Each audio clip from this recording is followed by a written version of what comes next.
Captain, incoming message. It was the dawn of the third age of mankind. Groovy. Hi-ho. This is me, Kermit the Frog. Hello there. I find your lack of faith disturbing. Not a great plan. Oh, for crying out loud. Program complete. Enter when ready.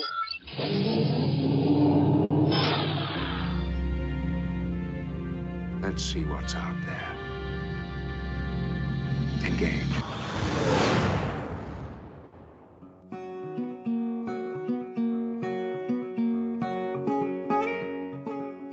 Hey there, we're those Sci-Fi guys, and this is At Those Sci-Fi Guys Show. Just two working dudes, different lives, different jobs, but a whole lot of love for science fiction and the fun that comes with. We are your hosts. I am P.S. McKay, feeling the American way. And I'm DT Cavman, and I'd like to just say the Summer Olympic Games are now open. I gotta say, the Olympics caught me off guard. They caught up to me. I wasn't prepared for them this year. It was a little bit of a shock when I found out that the opening ceremonies were on today. My wife watched them live with our kids. So I'm like, it's 10 o'clock in the morning. What are you guys doing watching? What's going on with the Olympics right now? They're like, oh, it's opening ceremonies. Oh, that's right. It's a 9-hour difference or 10-hour difference there. It's 6. For you. Oh, yeah, that's right. Sorry. Then it's 9 for you. You said with such conviction. Sorry, I had this debate with my family earlier tonight. It's 6.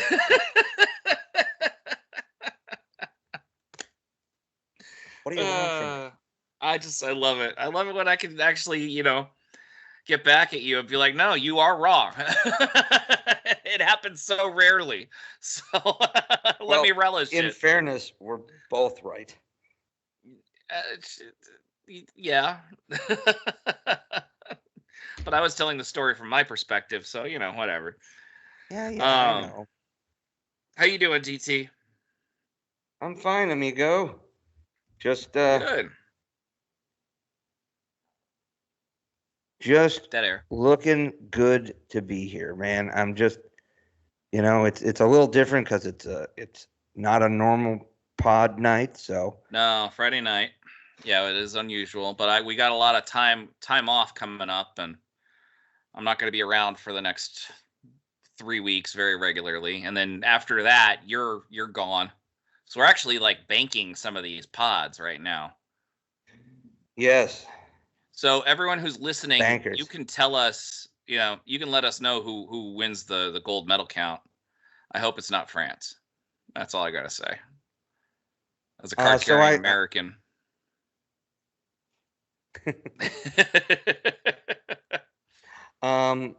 So we were going through, and you never know what order it's in, because you're like, oh, there's Angola, and then it's like, why is Saudi Arabia next? And then you're like, oh, Yeah. It's probably in that language, right? Yeah. It's probably Arabia Saudi or something like that, Yeah, De Saud. Yeah, something like that. So, and it's like, oh, well, we're at the end. My Mrs. Catman, my daughter had asked, so when are we coming up? Well, it's alphabetical. Oh, okay. So we're probably going last. I'm like, well, what is the United States in French? Because I know I know in Spanish it's Estados Unidos. I remember that from the Barcelona Olympics when we were like up towards the front. Like, Yeah. why are we? It's like, oh, it's in Spanish.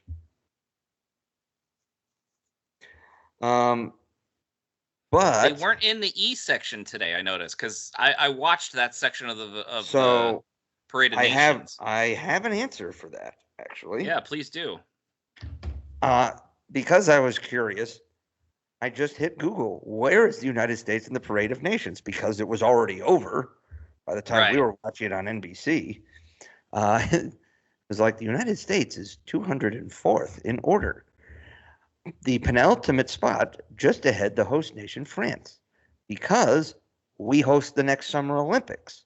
So Oh. I guess this is whoever hosts the next Olympics are right before the host nation.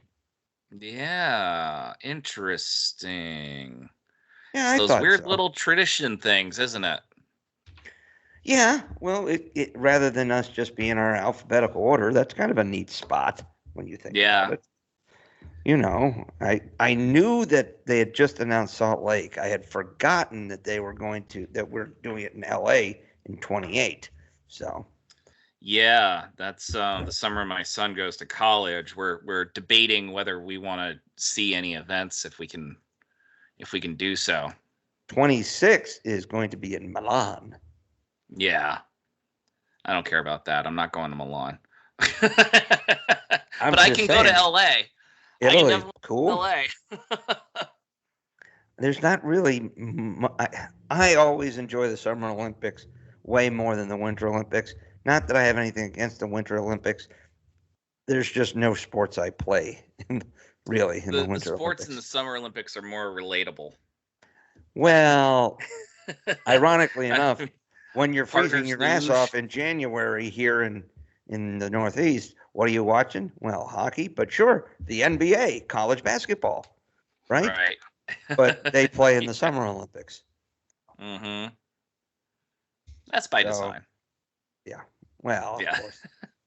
So you mentioned the Barcelona Olympics from '92, and I remember that was back when they did the Winter and Summer Olympics in the same year, and then the following night, 2 years later, they had Lillehammer hosting the Winter Olympics, and that was when the whole 94. Tanya Harding situation happened. Well, for us here in New England, it was the whole Nancy Kerrigan situation. I know. Well, yes, she was true. a local. Yes. But I wasn't really aware of the Olympics until they went to Atlanta. And that was the first time I watched the Olympics from beginning all the way to the end. Not me. I watched a lot of the 92 Olympics because of the Dream Team. Yeah. Every if you're a basketball fan, it was everybody's dream. What would the team look like if you had Magic and Bird and Michael Jordan? Yeah, Michael. That's when they banned, because that's when they lifted the ban on professionals competing in the Olympics. Yeah. At least for the United States, who followed the rules. Yeah, the Soviets, the U.S. followed the rules. The Soviets, the Chinese, but Not the so U.S. much. came out and they crushed everybody by so much. Nobody was close. It was pretty wild. Yeah, and now now the U.S. barely beat South Sudan in an exhibition game by 1 point. I guarantee you, play that game in the medal rounds, that's a different outcome. I can guarantee you that some of those guys were slacking. But Steph Curry was being interviewed, and he's got 4 rings, something like that. He's got a lot of. I think he's won 3 or 4 NBA titles. Yeah, and I can't speak for that.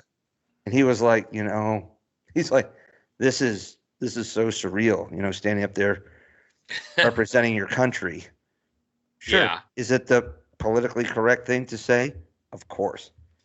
But if you watch the clips of the 92 Olympic men's basketball team, you're looking at Larry Bird, 3 NBA championships, Magic 4, all the Scottie Pippen. We're talking all-stars, MVPs, future Hall of Famers. And these dudes, when they get the medal and are standing up there, are in tears. Yes. That was something. Kind of win for them. It was a different kind of win. It felt like it meant more towards for everyone rather than just for the city that they played for. Right. And then they crushed. And then the 96 team was also pretty loaded. I think they won the gold. I think they did. I think we barely got gold in the 2000, but we didn't. We got like fucking bronze in the 2004 Olympics. No, in 2000 we got the bronze. It was 04 was the Redeem Team. No, that was 08. Mm. Yep, trust me. I was riveted to those Olympics because it was the Redeem Team and it was Michael Phelps going for the record.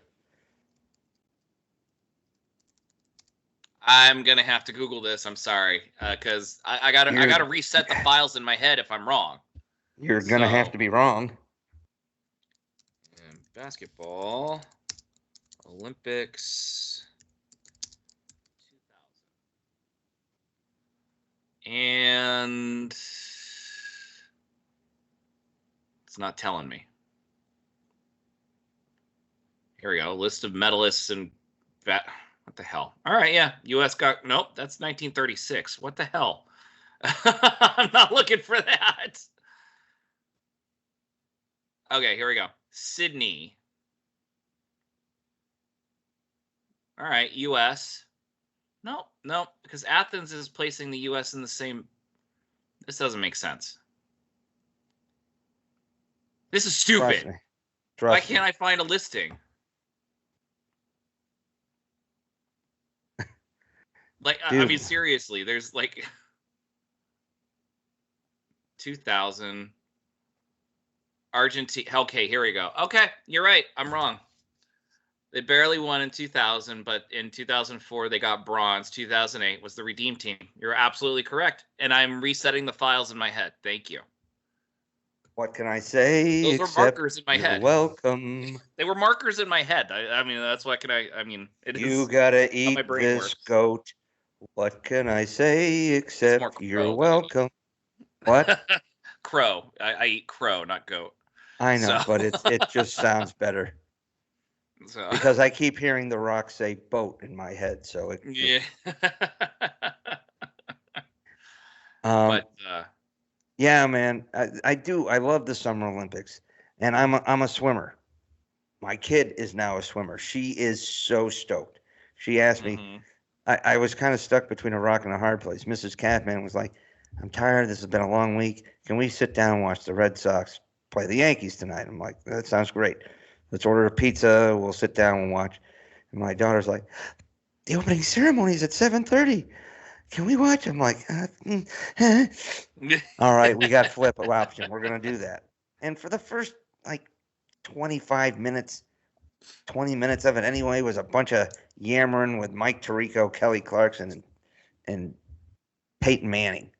So yeah, we stayed on the Sox game for most of the first hour.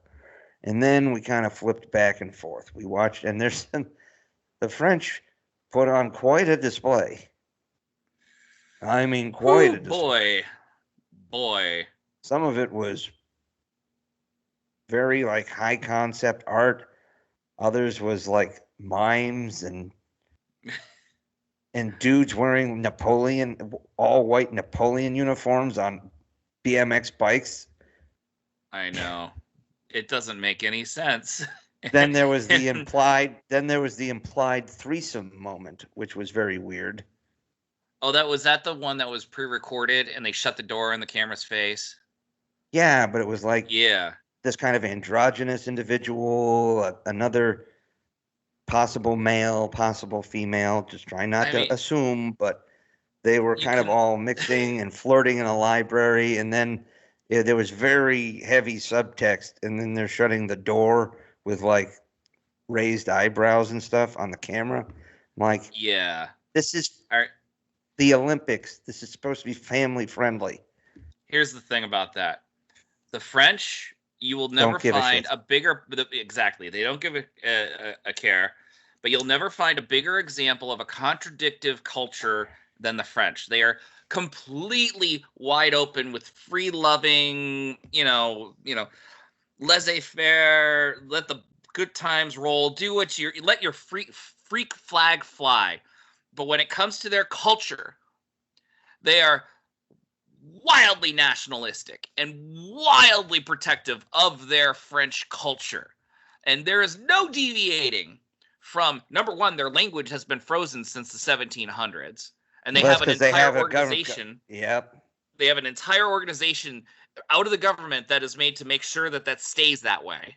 And Yes. They don't like when other languages creep in.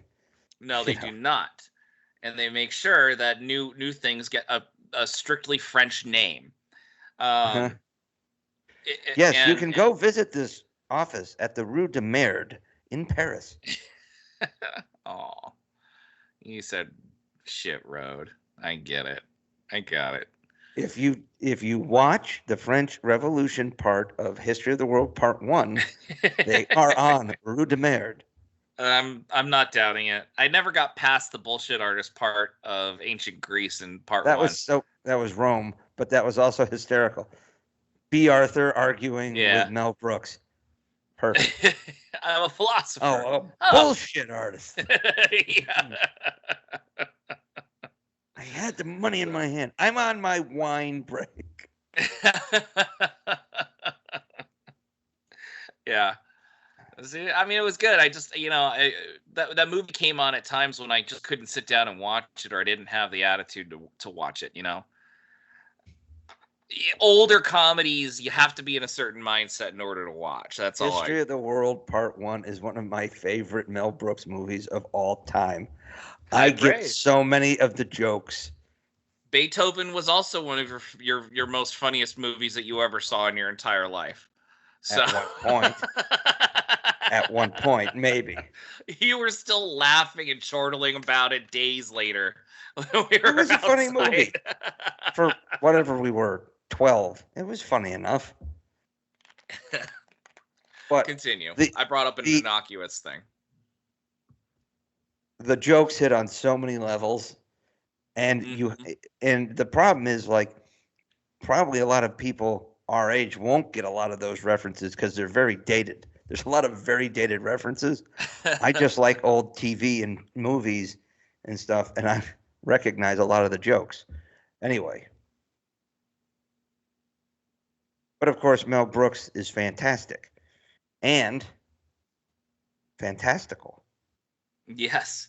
Speaking of fantastical, before we go to our next subject, Deadpool and Wolverine come out this weekend. Are you going to see it? I can't go this weekend. Probably not this weekend. I do need to find time sometime soon to go see it. I want to go see it this weekend. I'm afraid that if I don't see it this weekend or like sometime this week, I'm never going to see it until it comes out on digital. My son wants to see it, and I know it's a hard R. I let him watch Family Guy because it's TV 14. He's 14. He's a very mature 14-year-old. Has he seen the first two Deadpools?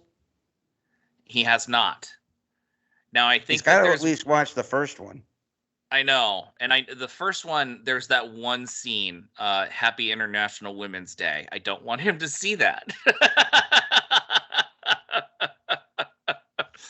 So I think I'm gonna watch it with him and be like, and cover your eyes, cover your eyes, Dad. Now trust me, I know. You'll have nightmares. Yeah, I think the second movie isn't as bad in that sense. There's You're just gonna Winnie the Pooh it, huh? Oh, yeah. Oh no. That's not so. You don't see it. No, but you don't see it either in the first. Yeah.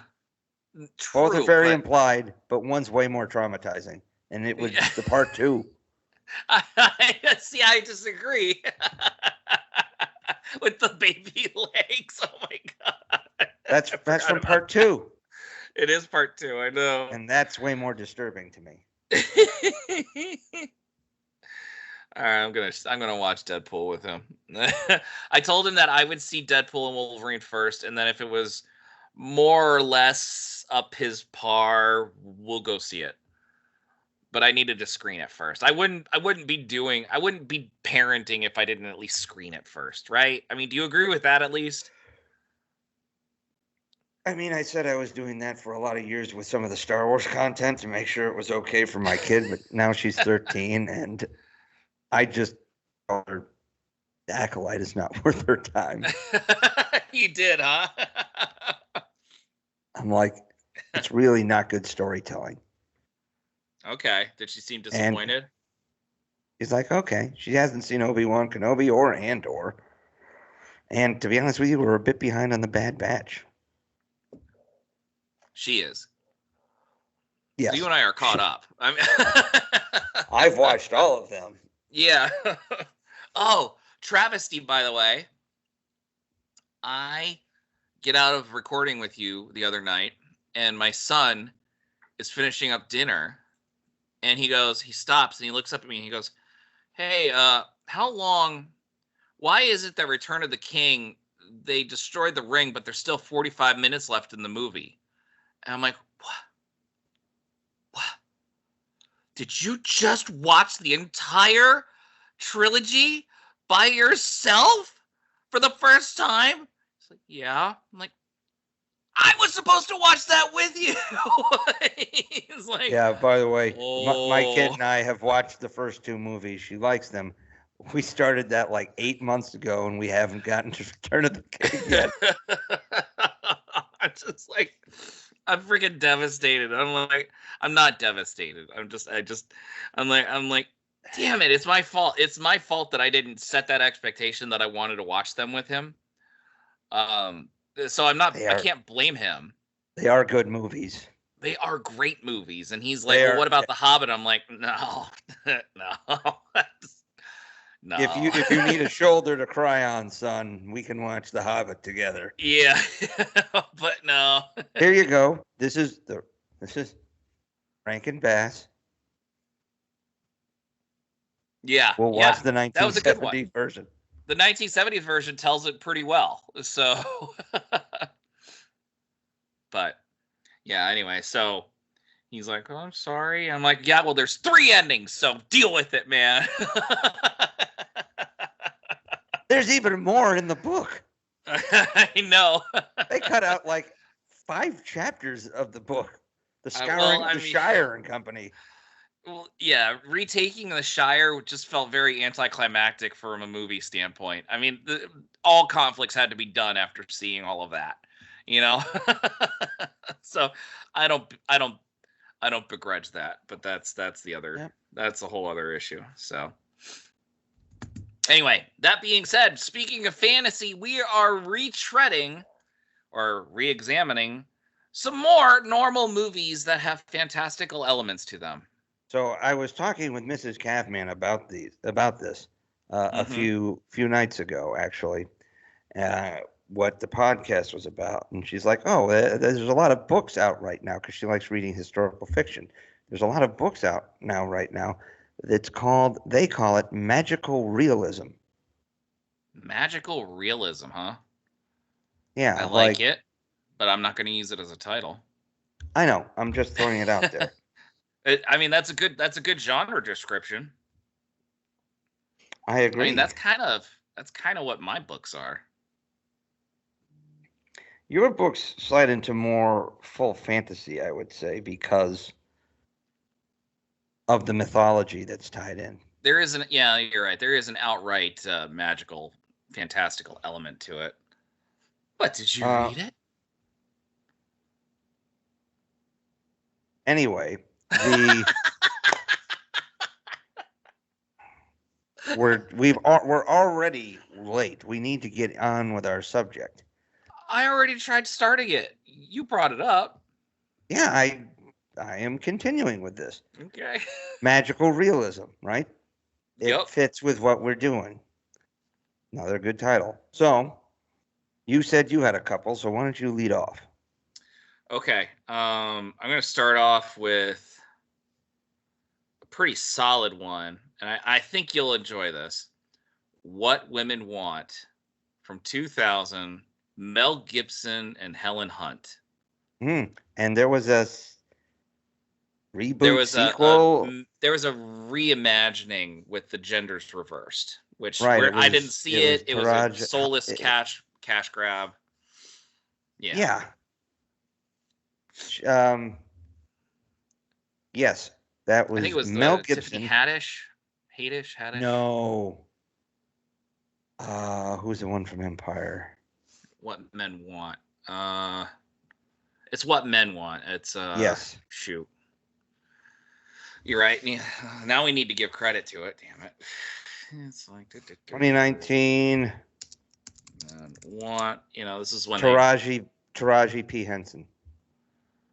I would have gotten that eventually. Tracy Morgan. Oh Lord, Tracy Morgan. I'm going to get you pregnant. This sandwich is so good. I want to take it behind the school and get it pregnant. I am a Jedi. God bless Tracy Morgan. He was so damn good on 30 Rock. Yeah, he was. Absolutely. Anyway, we're talking about what women want. So, Mel Gibson. Mel Gibson, single, father, estranged with his daughter, has Isn't he kind of a cad, like a complete cad, womanizer? Doesn't really take women's emotions into consideration. Treats them like crap. He is like this executive bigwig. Stop that. You don't know, and I'm not gonna do that. So,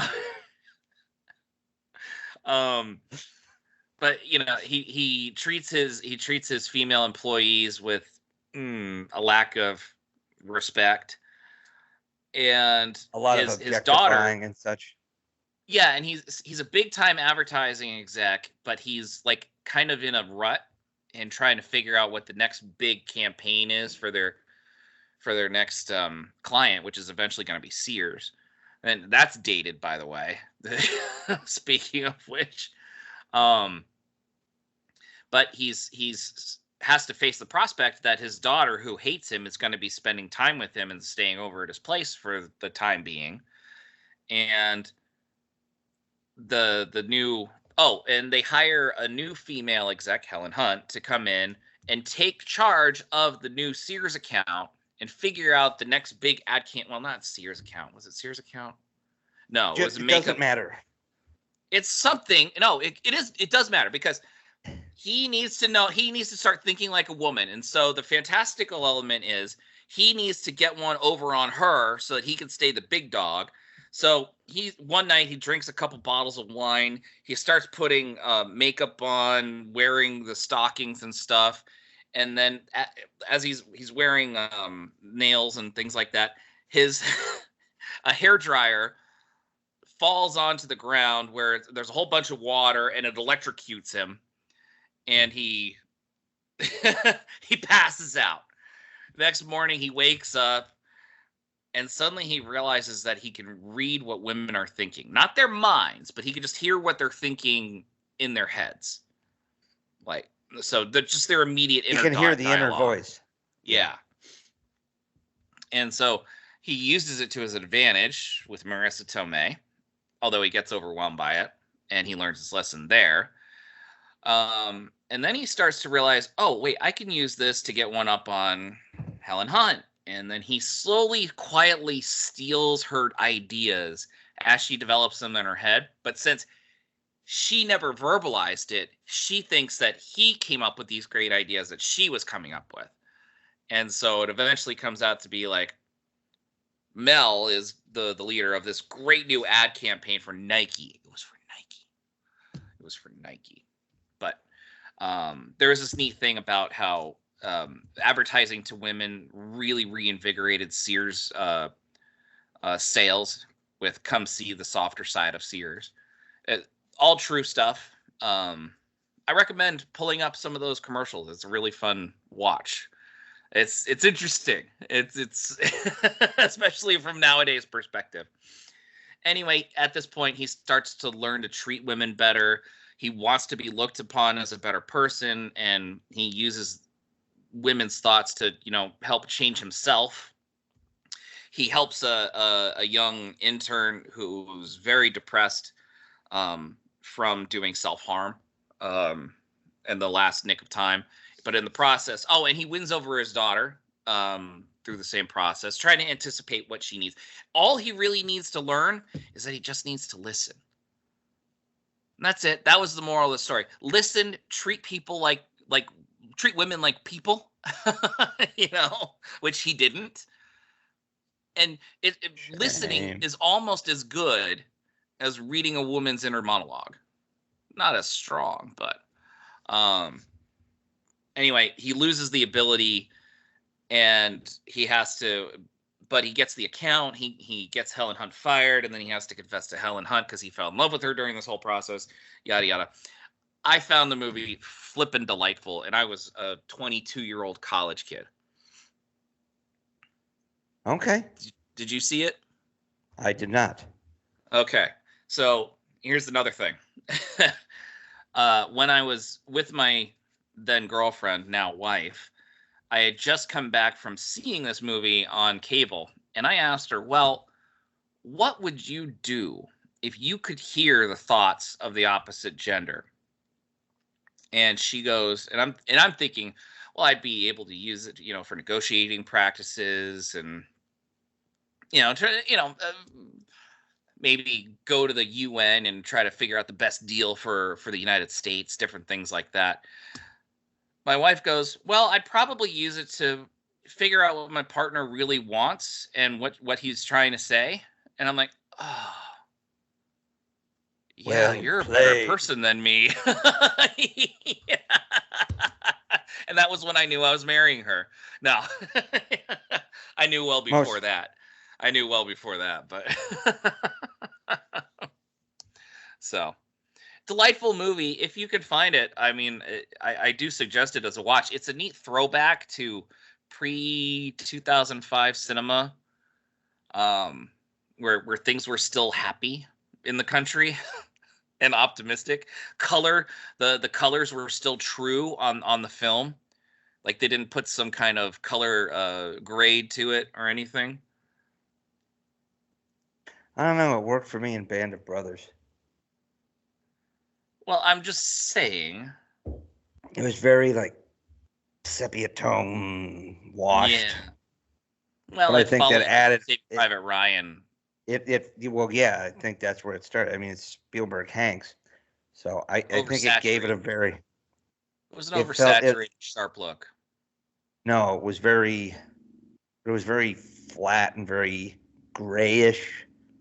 A lot of it, but I think part of that kind of gave it a feel of like watching an old war movie or a newsreel. Oh, sure, yeah, there's that. The Pacific was a little brighter, mostly because you're in the tropics.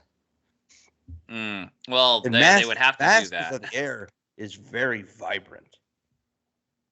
Yeah, that would make sense too. And there are no fantastical elements in either one of those. Nope. But so here's something. There's almost an entire subgenre that comes with this. But what triggered me to opening an entire door of films was I just watched the trailer for Red 1. What's that? Oh my God, you have to watch it. What is it? It's a pseudo action holiday movie. It's an action movie. Really? Red 1, like Santa 1, like Red Sleigh 1? Exactly.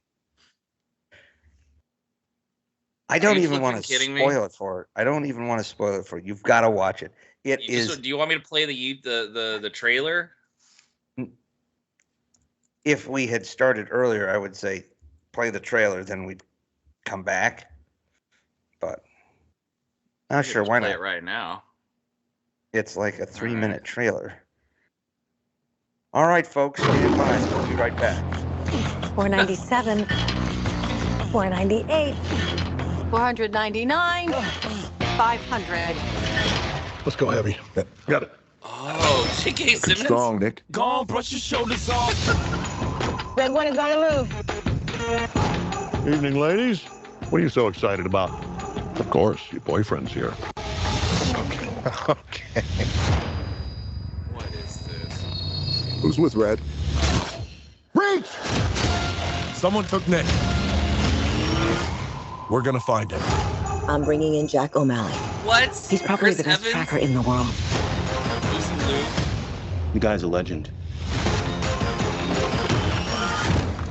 What am I doing here? Last night, Red One, also known as St. Nicholas of Myra, was abducted from the North Pole complex. Are you saying Santa Claus has been kidnapped? Garcia? What the hell? You can't trust this guy. He's on the list. You don't mean yes, that list. NL4. Are you telling me this clown is a level 4 naughty lister? A level 4 naughty lister? Oh, is that funny to you? Hey, you're gonna help us find Nick. Come on, let's go. Grab a car. For what? Oh my, you're gonna make it real? You don't have a Wonder Woman action figure, do you? It's not how it works. Come on. There is much in here that is not of the natural world. Headless Horseman? Krampus. What are they doing? They're playing crayfish slop. Oh. I think if you don't need me here, I might just go back to the car. We need to prepare for the possibility of no Christmas. There's worse ways to go out than trying to save Santa Claus.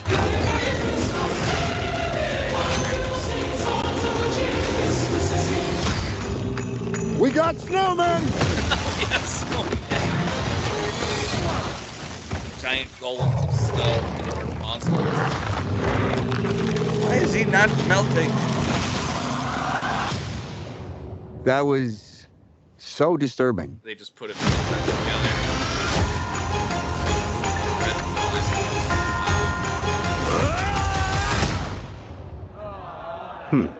Interesting. My turn! Oh my god. Slapping him. Oh. Is my face still there? Yeah, you look good. Is my face still there? Wow. Okay. That's okay. It's creative. It's a different angle. It looks funny. I think that's got a good chance of making a good amount at the box office. My kid is down. Is she? I showed them both the trailer last night. I'm like, because I'd seen it recently. I showed my kids like, oh, I want in. I want to go see this. Can we go see this? I'm like, we can go see this. Mrs. Kaufman's like, I don't know. I'm like, well, my daughter turns to her, she's like, yo, it's an original plot. That's something different. And she's like, have you ever seen anything like? No, I haven't. That's a very good point. And you got to support that. You got to support the original plots in Hollywood now. Well, my wife is she's like, there's no new ideas, and more often than there not, never she's has right. been. But, there hasn't been in centuries. So, but still, as a movie, that pops. It does. It's I good. Mean, it's like the President Red One is on the move. It's like, and of course, J.K. Simmons is in this huge, swole thing that he started. I think he started when he got the role as Gordon, and then he never got any screen time to do anything. That's got to be human growth hormone, right? Like, that's got to be. I mean, dude. Not if he's really working out with The Rock. You're serious, right? The Rock does human growth hormone, too. No, he doesn't. He uses elephant growth hormone. Okay. I mean, I wouldn't be surprised by that. But just, these Hollywood people, they're not doing it all natural. So I'm just saying. Anyway. But he looks good. But that brings me to holiday movies. In particular, a lot of Christmas movies with Santa. There are some things that are there's gray areas, right? Like the Santa Claus has like the whole, North Pole world, right? Uh-huh. But again, there's some like Miracle on 34th Street. Mm-hmm. All you really see is Santa Claus, right? You see Santa. You don't see anything else fantastic. Everything else is very gritty for that time of year, in that time. So you have that. Yep. I mean, I would agree with It's Miracle on 34th Street. Yep. It's a Wonderful Life. Is in the same category as what's it called that your wife coined? Not coined, but relayed. Magical realism. Magical realism. She didn't coin it. That's I know. She relayed new it. subgenre. But Yeah. yes. An angel, guardian angel. Yep. Yeah, Which, I can do that. Again, there's some religious undertones that go with that, but still. Well, same in 17 again. So. Right. Even though they didn't mention God or Christ once, it was just a spirit guide. Bruce Almighty. I'm gonna have to veto that one. I don't think that fits. We're talking about like a movie that's generally grounded. This is a comedy about a guy getting God's powers. Fair enough. But and same with Evan Almighty, even worse. So I wasn't even going to go to that one. But there is a lot. Some holiday movies do have that little element of fantasy to it. Some are full blown, like, the Christmas Chronicles. Yeah. Go up there, especially once you get into like in the first movie, that might fit more, but then once you open the door in the sequel, where the North Pole is under attack and you have all the actual little elves and all that.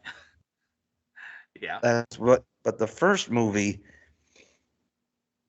the magic is really just the one man, right? Right. That's what you see. Yes. And then you see his elves, which were creepy CGI abominations. Yeah, but the movies were good. Yeah. And Kurt Russell was a fucking awesome Santa Claus. Yeah, he was. He was. My favorite part of that whole movie. He was kind of like he reminded me of Captain Ron. Like Captain Ron who grew back his eye and got settled down. Like that kind of thing. Well, he was a little, he's a little rougher than what you expect. And of course he's not fat. And he's like, hey, I don't ho, ho, ho. Yeah. Except at the very end, which is one of the best parts of the movie because it's just like so badass. It's like ho ho ho. it's just perfect. Yeah, no, it fits. It fits, and that's not gonna work. Okay, that's fine. I think I ruined my whole camera setup just now. Awesome. You look fine to me. Well, it's falling now. But there are a lot of these holiday movies that do fit. Some of these movies with A Christmas Wish or something like that. Or here's one. Liar, Liar. Yeah. Yeah. A child perfect. who wishes that his father cannot lie. It's almost like Big, The Wish. It is. Yeah. The childhood wish. Yeah. Granted by some unseen force. It's true.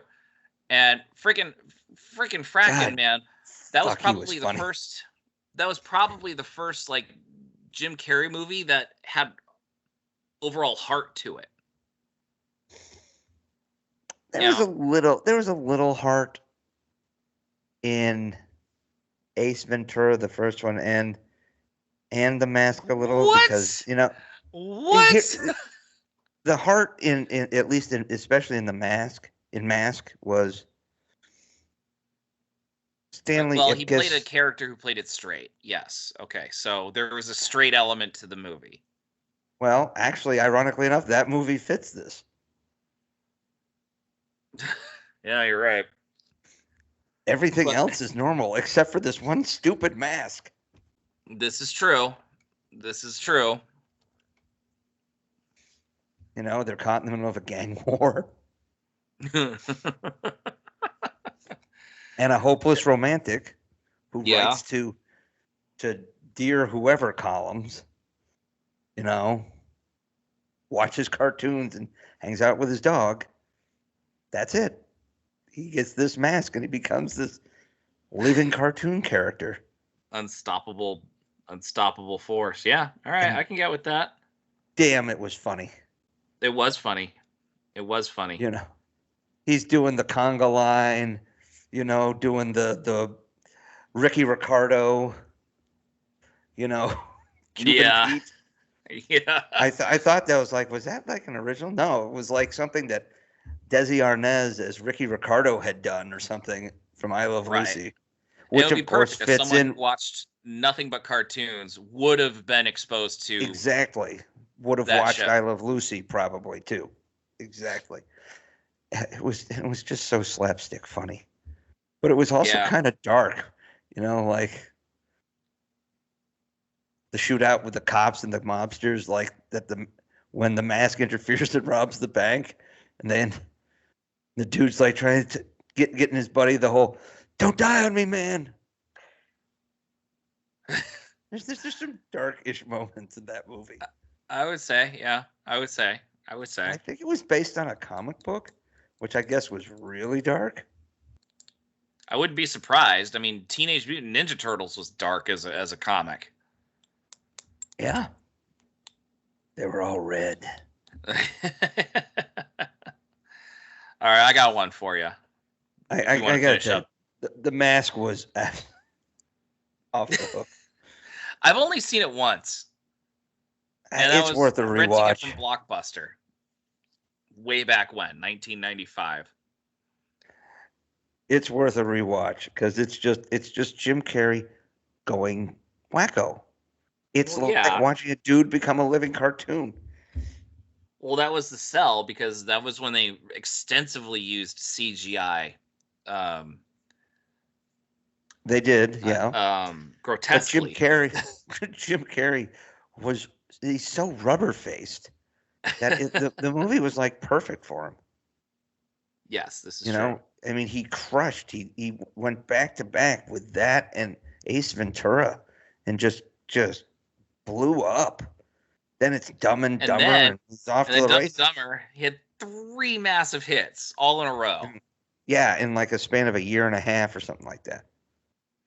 Yeah. And Jeff Daniels goes from starring as Joshua Chamberlain in Gettysburg, where he does a fantastic job, to being Harry blowing up a toilet in a span of a year. Talk about such a career shift. There was a story about him choosing Dumb and Dumber. I shouldn't have even brought it up because I can't even tell the story. I can't recall it. Moving on, and Liar Liar was pretty damn funny too, because it kind of forced Jim Carrey to say everything you ever hoped you wanted to say to your boss and coworkers. Yeah. Well, what about in the elevator when the new employee goes, "Yeah, everyone's really nice." Yeah. You walked into that one.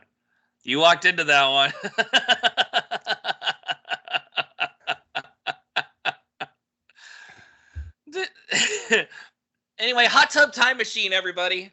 Hot Tub Time Machine. Now, is that a fantastical element or is it it's Spirit Guide? I've never seen it, so I wasn't. You haven't seen it? Oh my God! You need to watch no Hot offense. Tub Time Machine. It looked like the stupidest premise I'd ever seen. It is absolutely the stupidest premise.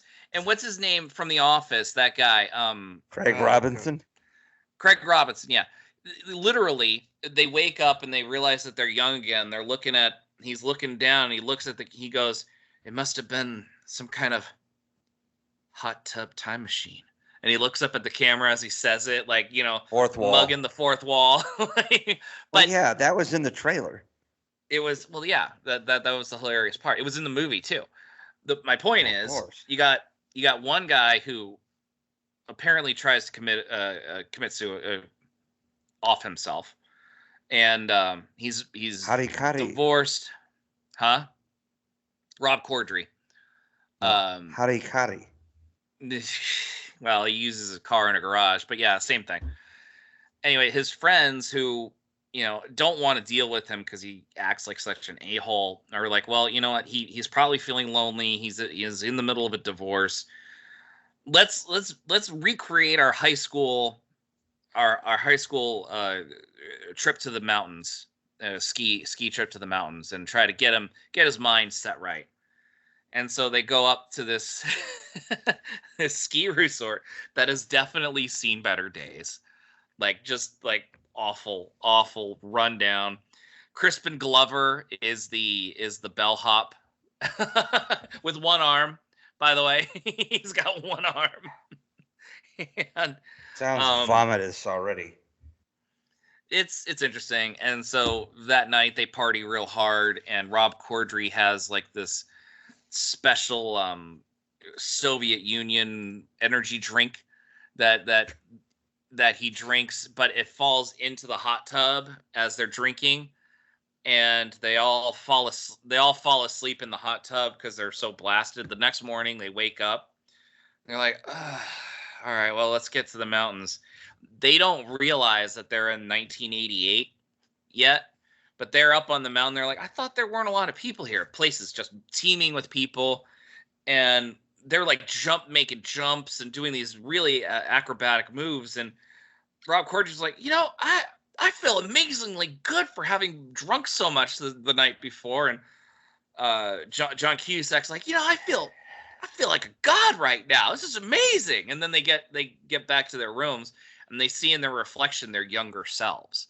So they're in their like 18-year-old bodies, which I could go for that right now. I could go for that too. Yeah. Like 3 neck vertebrae just popped. Mm-hmm. Yeah. So what they try to do is they try to change history.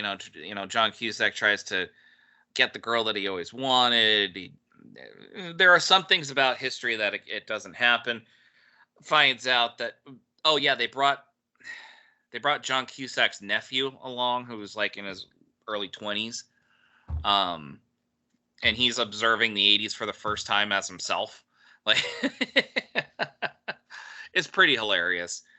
In the end, Chevy Chase is the janitor that says, you know what, we got a part that's coming in. I can fix this for you. It's gonna be a day or two, but when it's ready, maybe you'll have learned your lesson. Wink at the camera, and you can be on your way. A lot of fourth wall breaking. A little bit, not a lot, but a little bit. So ultimately, Rob Corddry, as they're about to jump back in, Rob Corddry's like, I was about to do what you think I did, because he denied the whole movie. And John Cusack's like, yeah, I know. And he's like, this is my time. I need to relive it and fix what I did wrong. And so they leave him in the past. They go into the future. Turns out Rob Corddry becomes this vast mogul. He founded Lugal. His name is Lou. Oh, God. Yeah. Lugal. It's a fun movie. It's fun. I'm not going to tell much more than that, but they did a second one. And it was just as funny. John Cusack's not in it. But I recommend Hot Tub Time Machine. I'm looking to see where you can find it, because it is great. But also a lesson learned. And Rob Corddry can do pathos very well. Oh, it's on Netflix, Hot Tub Time Machine. So you have no excuse. You must see it tonight. Or tomorrow. You're on call, I know. You're a jackhole. What? Talk about losing track of your time.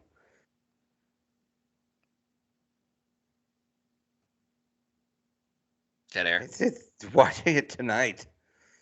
I said tomorrow. I know. I already told you what I'm doing time. tomorrow. What can I say? Anyway, moving on. What else? You seem unnecessarily mad at me. No, it's necessary. I don't think so. Got another one. Sheldon likes to sleep while I play the Broncos. That seemed unnecessary. No, it was necessary.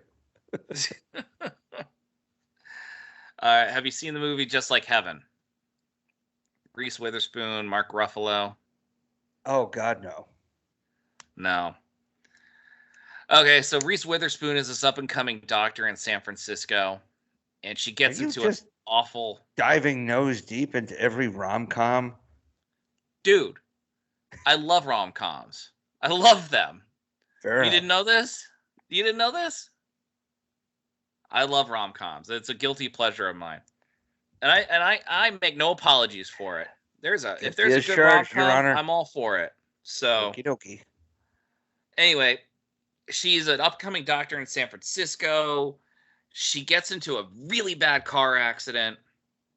And then like 3 months later, Mark Ruffalo comes. Wait. This is where she goes to Tibet to become a wizard. Nope. Nope. But I know what you're referring to.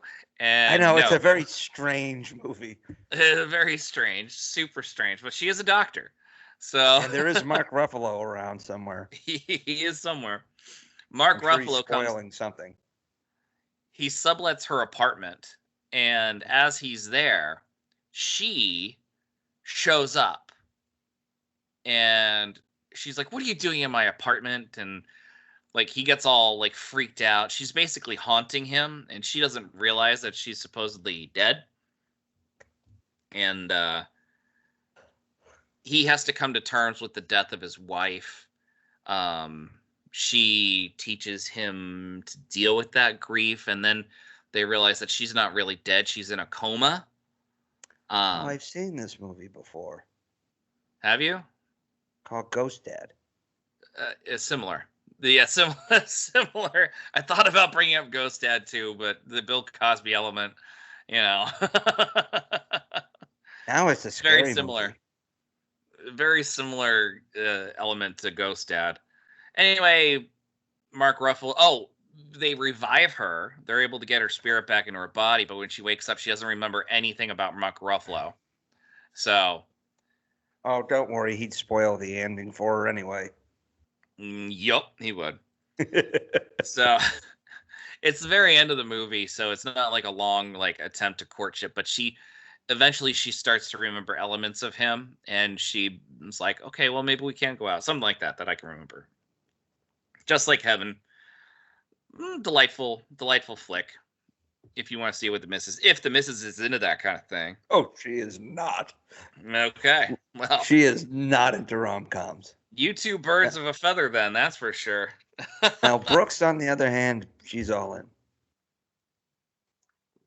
So what's it like to live a life without love or romance? I found somebody who appreciates my love of inane comedies. And you couldn't have gotten any better. So she loves Mel Brooks, the A-Team, and The Simpsons. Yeah.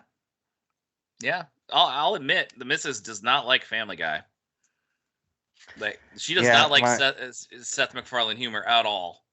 No, mine doesn't either. Matt Groening humor, on the other hand, she's down for because she loves Futurama. That was me. I introduced her to Futurama. Yeah.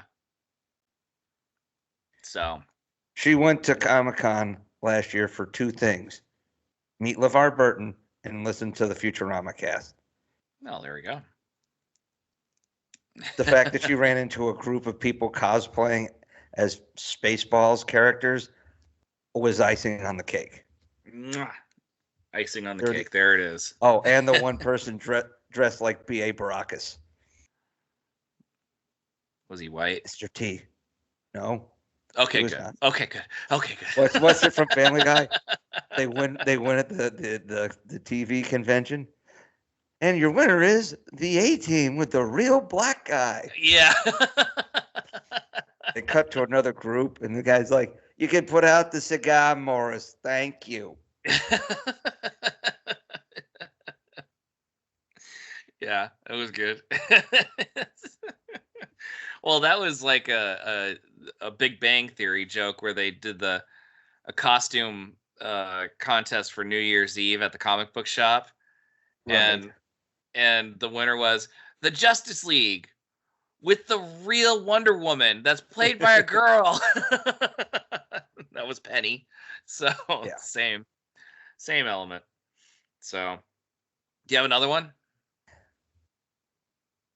Oh God. I mean, since you kind of wiped the Christmas slate, um, I didn't wipe it. I mean, I know what you're saying, but it's also July.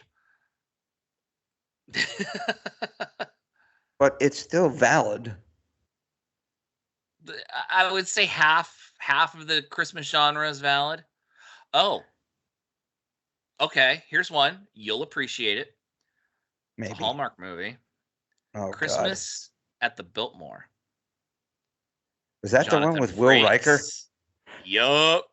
Jonathan Frakes, Robert Picardo. Every Star Trek Facebook group that I subscribed to posted clips from that.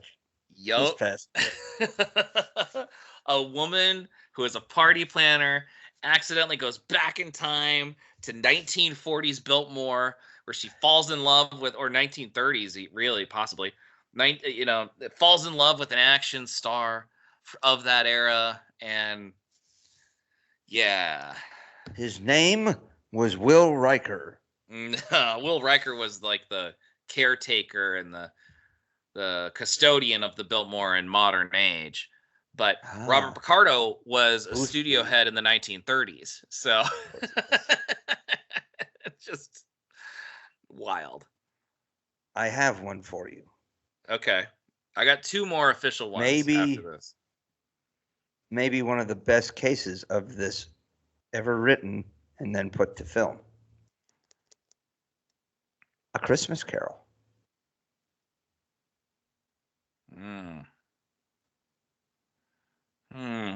All of life otherwise,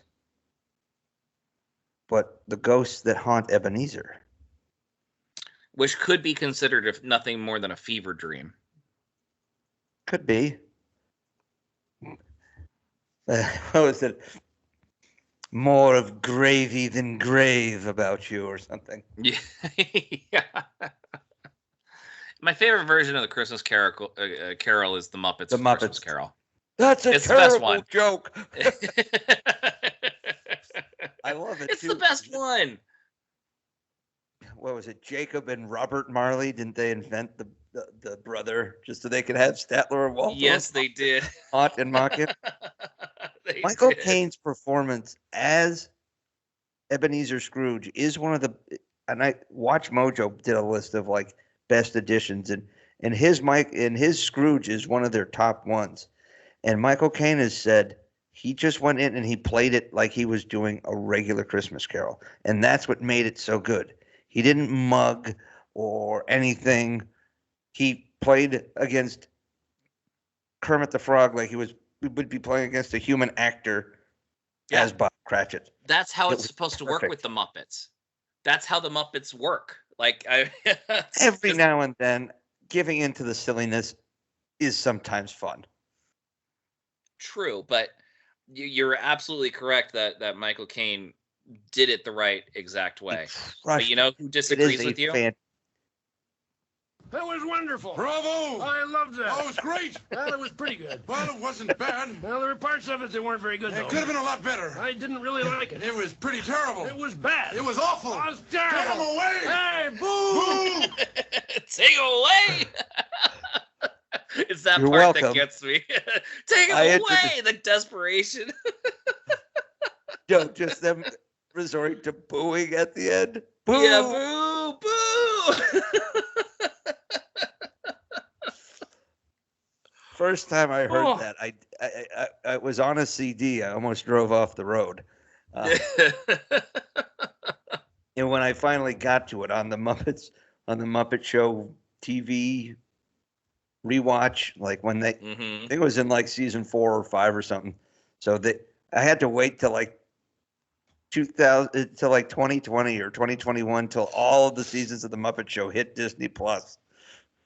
Dude, to find that actual episode. But I knew as soon as I sent that clip to you, you couldn't not have it in the cache.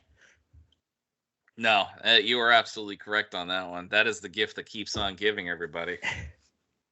I know. Sometime, the next time we cross over with these sci-fi guys, you've got to drop that. I will. I'll have to. At the end. At the end. It will disrupt whatever is going on. It will cause chaos. It would. I think I'd be coming off as an a-hole, but I think the risk is worth it, right? There's a chance. Risk I know. is our business. Time travel. Huh? So good. Just like, hey, this is awesome, right? No? Yeah. No. But Christmas Carol might be one of the earliest versions of something like this. Yeah, I could go with that. I can I definitely mean, do that. it is also a true ghost story when you think about it. And I Yeah. guess that was a tradition for many years. It's telling ghost stories on Christmas Still Eve. is in England. Yeah, still is. This is what happens when you eat kidney pie before bed. I know. We created a whole new holiday for those ghost stories. Like, we didn't want that with our Christmas stuff. Like, who wants to be scared on Christmas? Tell me that. I don't know. Yeah. But Although there are people decorating their house for Halloween right now as we speak, by the way. Yeah. I'm surprised they haven't been doing. Actually, they just did Christmas in July at the pool club. Oh, did they? You know what? Let them enjoy, right? I mean, that's fine. Whatever. It's a Every thing. now I and mean, then, Christmas in July in is a the thing. heat, sometimes that those cool thoughts. It's kind of like those. It's like listening to Jimmy Buffett in February. It's like, oh yeah, Yeah. get me that's some good, that's rum. good. Turn up the heater. You Does know? this little green inch caterpillar still plague the pool club? They've cut back some of the trees, so not as bad. Okay.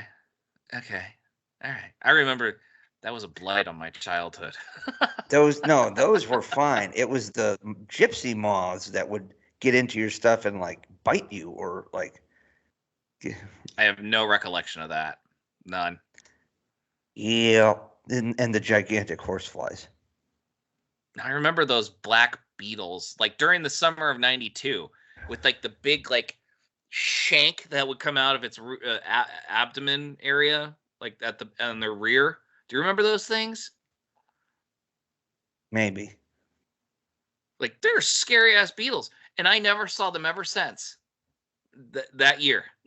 Weird. So, anyway, scary ghost stories at Christmas. The last two I have. Ooh. The last two I have, I really don't think you saw. I'm gonna start with this one. Disney's The Kid With Bruce Willis. Yes. Did you see it? No, but I remember the ads. So Bruce Willis, broken down kind of man, career oriented, suddenly finds himself confronted with his very younger self, like 9-year-old or 10-year-old version of himself. Came out of nowhere, spirit guy kind of thing, but from the opposite. He has to take care of himself, and everything, and he tries to have him eat right, do fix his manners and things like that. It's a delightful movie. And then he gets sent back in time to the time when he was 10, but he's still an adult. And this is when he sees that I think his father died, like the day that his father died, and he comes home to the news of that, and he's warning the kid to like prepare himself, and he's like reliving it in his head as he's watching it. And it taught him to not close off the world, and try to figure out, try to realize that a true life well lived is a life with people in it. So it's a fun movie. It was cute. Came out in 2000, same year as What Women Want. 2000 was a little introspective. I remember it having a reputation of being a terrible year for movies. 99 2000 was awesome. Yeah. 99 was awesome. 2000 lackluster. Well, you almost didn't need any other movies because Star Wars came back. In It 99. blew everything. Yeah, it blew everything up. But I mean, there was a whole bunch of other movies that came out then too. South Park. I know, but it's kind of like saying that, the 2000 NFL draft was terrible, but Tom Brady came out of it. So, you're like, I guess it wasn't that bad considering, the best quarterback who ever played. But I see what you mean. Austin Powers 2 came out 99. that year. 99. Yeah, The Spy Who Shagged Me. Yep. That was a big event movie. That was huge. Well, they actually tied it in. I think Fox put it out, and they did a tie-in at the Super Bowl. As a Star Wars movie, yeah. They thought it was going to drop, get the Darth Vader, and then here comes Dr. Evil spinning around. How about you? Or something. It's like $1 million or whatever it was. Yeah, $1 It's million. If you have to see one movie, see Star Wars. But if you have to see two movies, see Austin Powers. Yeah. That was really a commercial. They really That was did good. this. That was good. Oh, it was such a bait and switch. It was great. I thought it was great. I appreciated it. You sound a little bitter about it. Well, it was a hard tease because it had been put out that there's going to be a Star Wars preview at the Super Bowl. I didn't like either team in the Super Bowl, but I was watching. Is that the Broncos? No, it's Titans, right? Yeah, no, because it came out in '99, so that was Broncos Falcons. It was a shitty Super Bowl. Yeah, it wasn't very memorable. Falcons won, I think. No, they got skunked. Just stomped. That was when the Broncos won back-to-back. That was Elway's last game. Yes. That's right, because in 98, they won their first Super Bowl with Elway. This one's for John. Yeah, and then 99, and then at that point, Elway is like, I'm out because there's no way I'm doing a three-peat. Not with his knees. No, and he knew it. So yeah. Okay. What better way to end your career than going out winning back-to-back Super Bowls? Yeah, tell that to Tom Brady. He won 7. He wanted more. And he wanted more. Yeah. He'd still be playing now if he could have. I know. They all would be. So, I got one more for you. Kind of appropriate considering the day that we're doing this. Freaky Friday with Lindsay Lohan and Jamie Lee Curtis. What was the original? Wasn't it Haley Mills? That was a Parent Disney... Trap. She also did that too. Yeah. Wasn't the Freaky Friday? Wasn't that an actual? Oh, it was Jodie Foster, I think. Barbara Harris and Jodie Foster. Yes, correct. And it made its rounds on the Disney Channel. That's why I knew it as a kid. Yep. They did that, and then, right, Jamie Lee Curtis, Lindsay Lohan, and you know who the father was? In Mark the newer one? Harmon. Yeah. Mark Harmon. Yeah, that's right. Yeah. We watched the Lindsay Lohan one during the pandemic. And I remember liking it because it reminded me of good Lindsay Lohan. Like Lindsay Lohan before she was all strung out. With all the promise. Yeah, she had all the promise. And she had the chops. She had the acting chops. Like, she did a really good job of playing an adult in a child's body. Like, trying to take charge of the family. While also doing every Disney remade back then. Well, yeah, she did Herbie Fully Loaded, too. Yeah. I mean, they're like, okay, well, Disney now owns her. So let's just remake all these other movies. Well, Boom, okay, boom, so boom. what other remakes? So she did Parent Trap, she did Freaky Friday, She did and then Herbie. Herbie Fully Loaded. Any others? You need more? That's 3. Yeah, you're right. Disney was already, creatively bankrupt even back in the early 2000s, late 90s. So I don't know, man. It's wild. it was a good movie. Wild, man. And the mother and daughter, who are always at odds, found common ground in the end. Which, I live in a house with a mother and a daughter, and holy frick, do they get on each other's nerves. So It happens with parents and children. yeah, I know. But so there we really are. There's a lot, right? There's a lot of these kind of body swap. Well, there's Trading Places. That wasn't fantastical. Eddie Murphy? It was a bet. Wait, they didn't really. You're right. They did it. You're right. I thought they. Damn it. Wow. Yeah. I mean, it was a bet. Yeah, you're right. You're right. It's been a long time since I've seen that movie, so. So here's a question. Think it through. Would you classify Happy Gilmore under this?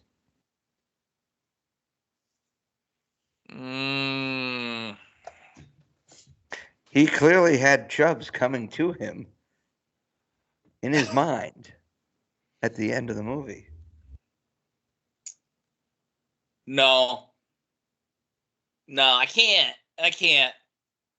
He saw them That could over be the house at the end of the movie.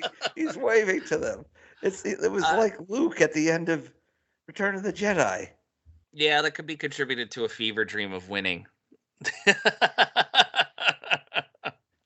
Then if you allow Christmas Carol, then you must therefore allow this. That wasn't the plot, though. The Christmas Carol was a whole plot. That was the whole plot. Chubbs was just, just a little inspiring element of him remembering Chubbs at the time of need. So, I'm sorry. I'm going to have to respectfully decline. But remote control. I didn't see remote. It was remote. Yeah, remote control is a different movie. Remote with Adam Sandler being able to control time and anything with Christopher things. Walken stretches reality. A little bit. Just look at the Dead Fat Zone. Boy Slim's video. Oh yeah, Dead Zone. Because that was originally him. I forgot about that. And then Anthony Michael Hall took over. Yeah. That was the series where he was married to Esri Dax. Oh, no way. Really? In the late 90s? Yeah, it was after Deep Space Nine. Early 2000s. I forget. Yeah, I forget. Classic USA and its TV shows survived all the way up until like 2009. Well, that was right around the time Monk was on. Yeah. Right? But then let's not forget they had that, Without a Trace, Psych, Burn Notice. Suits. And then they got into Suits, which went into the 2010s. What was it, Royal Pain? Wasn't that the one? Royal Pain, I saw the concierge doctor on Hamptons? Watched that pilot recently, and it was great. It was delightful, and I want to watch the rest of it, but my wife is too busy reading books, and she wants to watch it too. So I'm like, what do I do?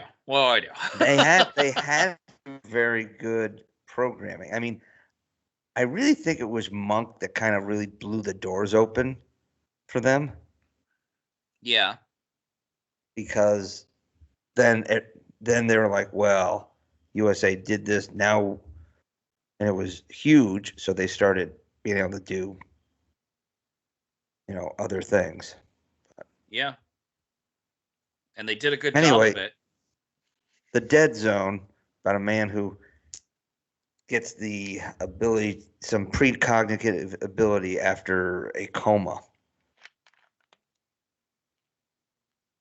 First, it was walking. And how do they demonstrate this precog? What's the use of it? What's the premise of the Dead Zone? Because I remember seeing ads for it in the late 90s. I but can't don't remember if it was like touch or something, and he would get like a flash forward. Like, if you go out there, you're gonna get hit by a bus, kind of thing. And nobody believes him at first.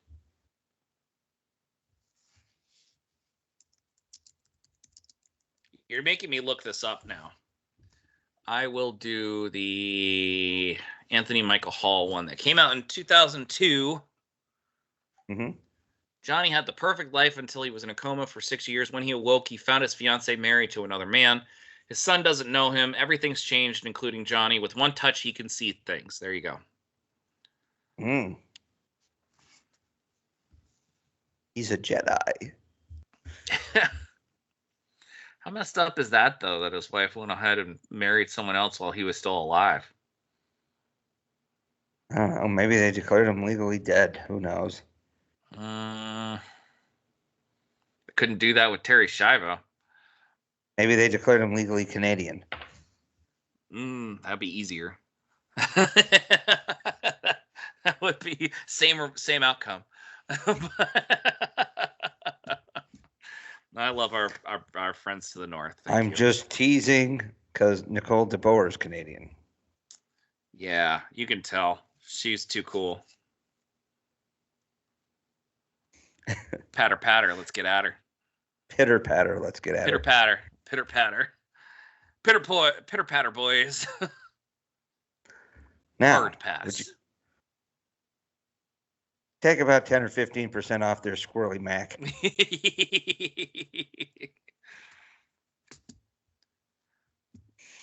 Well, I mean, tarts.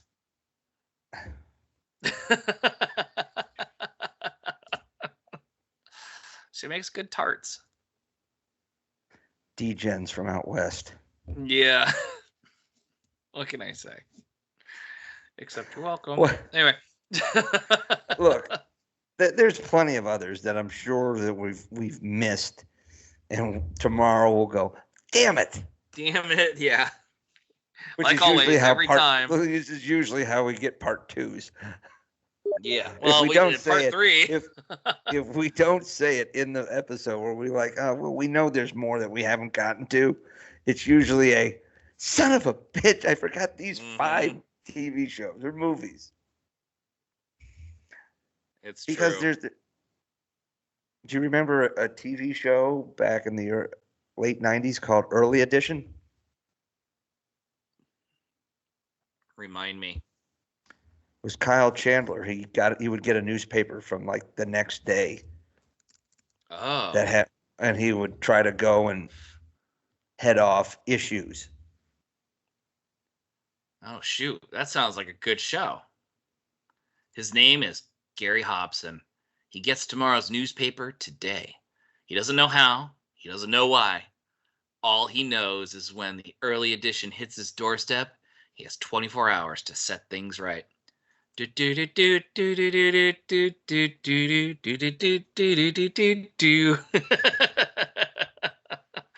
Hoping right to what put once white went wrong. So, yeah. And with that, Jonathan Archer jumped home. Oh. It'll never be resolved, man. It'll never be resolved.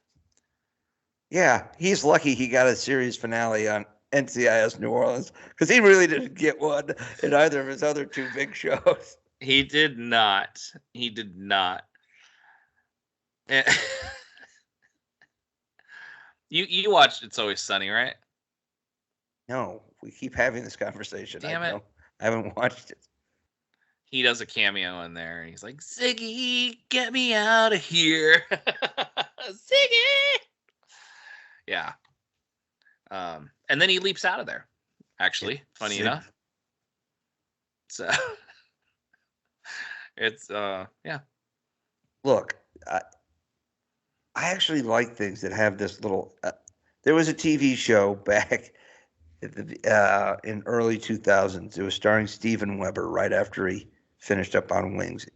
The original premise, the show was first called Cursed, where a guy was basically dumped by an ex-girlfriend because he was kind of a douchebag, and she put a curse on him. So he was like, all of his attempts at relationships failed. And like this was the premise for like the first half of the show, for like the first half of the first season. And they're like, this is absolutely ridiculous. So they revamped it to like just regular. They just called it the Weber Show. And it was like, okay, now he's just a regular single guy dating in New York. It's the same with, deal. With his friends, Wendell Pierce and Chris Elliott. Wow. Yeah. Yeah. Who's that? Amy Pites, huh? Huh. Yeah. Weird. I'm trying to All look at some of sorts the of major and weird things, weird premises for TV shows happen all the time. What was what was it? Was it Pushing Up Daisies? Pushing Daisies. Yeah. Pushing Daisies. The guy who didn't he basically? It was like the same. Was didn't he like could touch the dead and they would come back to life or something to help him? He traded a life. He would trade a life to bring back another life, but he couldn't control whose life was sacrificed. They were in proximity. That's all there was. And so what was it in the I remember watching the pilot. It was when he was a kid, he fell in love with this girl next door, and I think a rabbit died and she was upset. And so he goes and he touches the rabbit, and there's an electric spark from his fingertips that jolts the rabbit awake. And then a split second later, the girl's father, who was in the background watering the lawn, keels over and dies. Like, just randomly. And it was just that quirky thing where it's like, and at that point, her father died. Like, and so he learned, like, oh, it's a proximity thing. And he can I don't remember if he could bring them back to life and then bring them back to the dead real quick before someone else died. Because he was trying to solve crimes, but it wasn't a crime solving show, but it was weird. He partnered up with a police officer. As they do. There's that was the thing for like 20 years in the 2000s. You have somebody who is definitely not a cop, probably shouldn't be anywhere near cops, but they're the partner of the cop. Yeah. The mentalist. Yeah, Castle. I know there's more. There's more. You said there's a ton, but I can't back it up there right were. now. There just always seemed to be somebody who was not a cop paired up with cops. Yeah. No, I mean, hell, Elementary. Lucifer. Oh, Lucifer. That's right. The devil. Although I've noticed, this is a whole other thing. Have you noticed that there's a lot of TV shows and movies and other paraphernalia of entertainment that try to humanize the devil and try to make him just a misunderstood soul? And does it not give you pause? Like, why is this a trend? Just because Lucifer was a good guy, he wanted to do good things. But why are they making it a trend everywhere? Remember, they'll humanize the devil, but not Trump. Right. Like, what the hell? And by the way, like we're not a partisan group on those Sci-Fi guys. Just FYI, we're just calling strikes and balls here as we see it. So.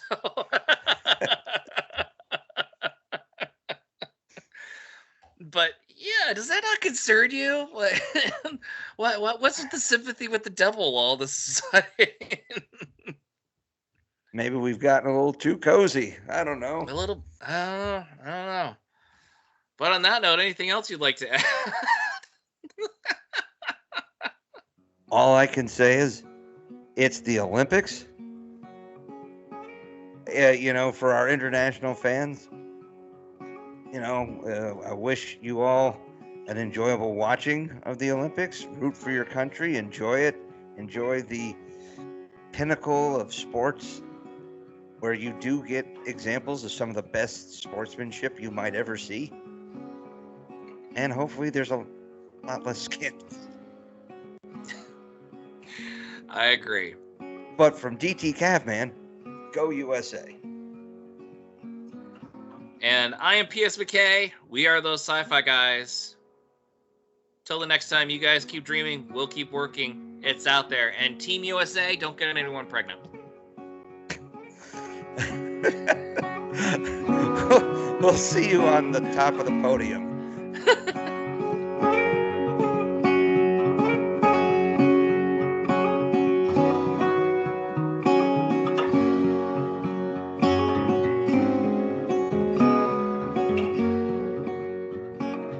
Those Sci-Fi Guys is an independent broadcast by Alpha Site Productions, produced by DT Cavman and PSMK. Music courtesy of Camtasia.